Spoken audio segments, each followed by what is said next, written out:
प्रिय दोस्तों नमस्कार। भारतीय टुडे 21 से मैं आरपी पंडित आपके साथ हूं।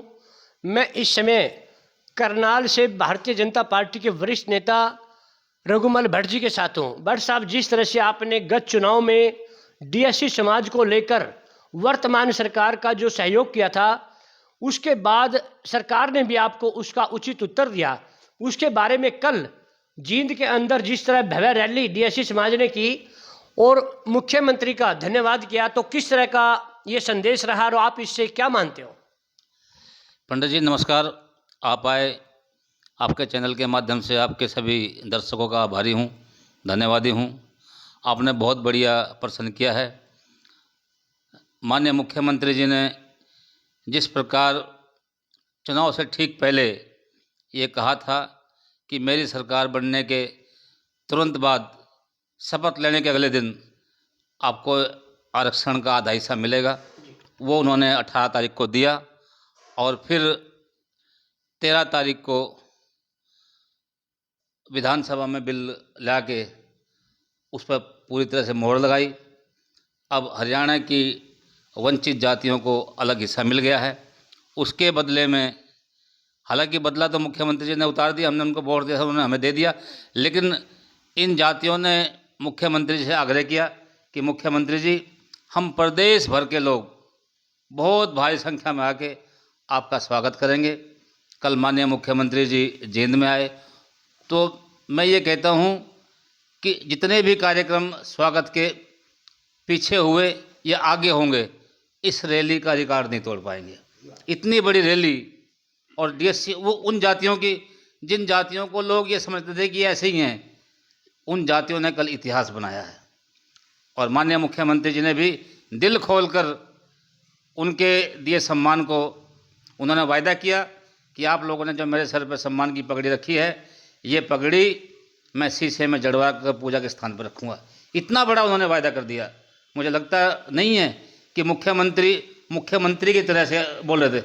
मुख्यमंत्री एक ऐसे महापुरुष की तरह बोल रहे थे। उन्होंने कहा कि आप लोगों ने जो सम्मान दिया है, उस सम्मान को मैं बहुत उचित स्थान पर रखकर, आपने सम्मान की पगड़ी दी, इसको मैं पूजा के स्थान पर रखूँगा। इतनी बड़ी बात पूरे हिंदुस्तान में किसी राजनेता ने नहीं कही होगी। मैं आपसे मेरी कई बार बात हुई है।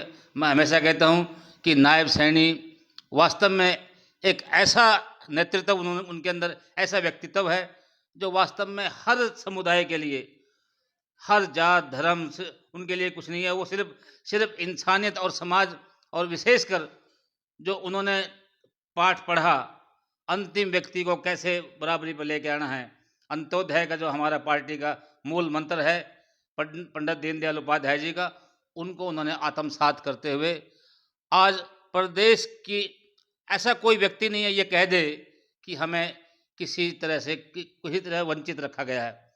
किसानों के लिए उन्होंने चुनाव से पहले ही, कौन देता है सूखे पे की बरसात नहीं हुई, कौन पैसा देता है? मुख्यमंत्री जी ने हर किसान को पैसे दिए। सूखे के नाम कह दे दिए कि इस बार बरसात कम हुई है यार, किसान परेशान होगा, तो वो दे दिए। वंचित जातियां बेचारी लंबे समय से पीड़ित थी, अधिकारों के लिए लड़ रही थी, 18 साल की लंबी लड़ाई लड़ी, और माननीय सुप्रीम कोर्ट ने कहा कि मुख्यमंत्री सर्वोपरि है, वो चाहे तो दे सकता है। पूरे हिंदुस्तान में नायब सिंह जी पहले मुख्यमंत्री हैं जिन्होंने ये इतना बड़ा कदम उठाया है। और कल प्रदेश भर की, मैं कहूँ कि गिनती के तो आंकड़ा है नहीं, अखबार वाले भी नहीं लगा पाएंगे। पूरा जो एकलव्य स्टेडियम है खचाखच भरा हुआ था, कहीं तिल गिरने की जगह नहीं थी। इतनी भारी भीड़ में मुख्यमंत्री जी का भव्य स्वागत किया, और मुख्यमंत्री जी ने इन जातियों को अपने गले से लगाया। उनको कहा कि कोई भी आपके अधिकार पे कहीं आँच आएगी तो आपका भाई, आपका बेटा चंडीगढ़ बैठा है, किसी समय भी आइए। और उन्होंने फिर रिपीट किया कि मुख्यमंत्री का दरवाज़ा अब हमेशा के लिए खुला रहे, कभी बंद नहीं होगा, तो किसी समय भी कोई आ जाए। तो भट्ट साहब, जैसे आपने कहा कि मुख्यमंत्री जी ने दिल खोलकर स्वागत किया है, और होना भी चाहिए। वास्तव में जींद का जो कल स्टेडियम था वो देखने लायक था, और इतनी भारी भीड़ हरियाणा में होना एक बहुत अचंभित की बात है जो कल हुई।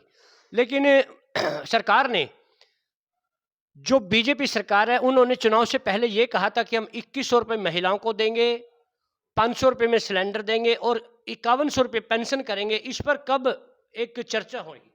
देखिए, सारी चीज़ें जो है वो आधिकारिक रूप से जो है ना बैठक में, क्योंकि उसका एक प्रारूप तैयार करना होता है। ये प्रारूप तैयार हो रहा है। निस्संदेह मुख्यमंत्री जी जो कहते हैं ना, वो करते हैं। अगर उन्होंने ये वायदा, उन्होंने तो चुनाव में किया था वायदा, इस पे पूरा काम हो रहा है। बहुत जल्दी इस पे कार्रवाई हो जाएगी। और मुख्यमंत्री जी तो स्वतः संज्ञान लेने वाला आदमी है, ऐसे नहीं है। उन्होंने वो जो कहते हैं करते हैं, और करते ही नहीं है बल्कि कानून बना के करते हैं, ताकि कल को कोई सामने वाला आदमी उंगली ना उठाए। उंगली नहीं उठने देते, ऐसे व्यक्ति हैं। देंगे, लीगल तरीके से देंगे, कोई एक भी व्यक्ति उंगली नहीं उठा पाए, सब कुछ मिलेगा। 500 का सिलेंडर भी मिलेगा, और बहुत जगह तो मिल भी रहा है कुछ लोगों को। ऐसा नहीं है कि नहीं मिल रहा है, मिल रहा है। जो 1,80,000 के दायरे में हमारी बहनें आ रही हैं, उन बहनों को मिल रहा है। वो जो है पेमेंट तो उनको शुरू में पहले देनी पड़े, लेकिन बाकी के पैसे सरकार उनके खाते में डालती है। तो ये हो रहा है, और ये 21 वाला भी होगा। जो लक्ष्मी लाडो बहन योजना है, इस पर पूरी तरह से मुख्यमंत्री जी बिल्कुल वचनबद्ध करेंगे। वो उन्होंने जो वायदा किया, वो वायदे के बहुत पक्के आदमी हैं। तो देखिए, भट्ट साहब ने कहा कि जिस तरह से सरकार ने जो वादे किए हैं वो सभी पूरे होंगे, लेकिन कल जींद की रैली में जिस तरह मुख्यमंत्री जी ने एक डीएससी समाज को स्वाया सम्मान देने की बात कही, उस पर रघुमल भट्ट जी के साथ हमने चर्चा की।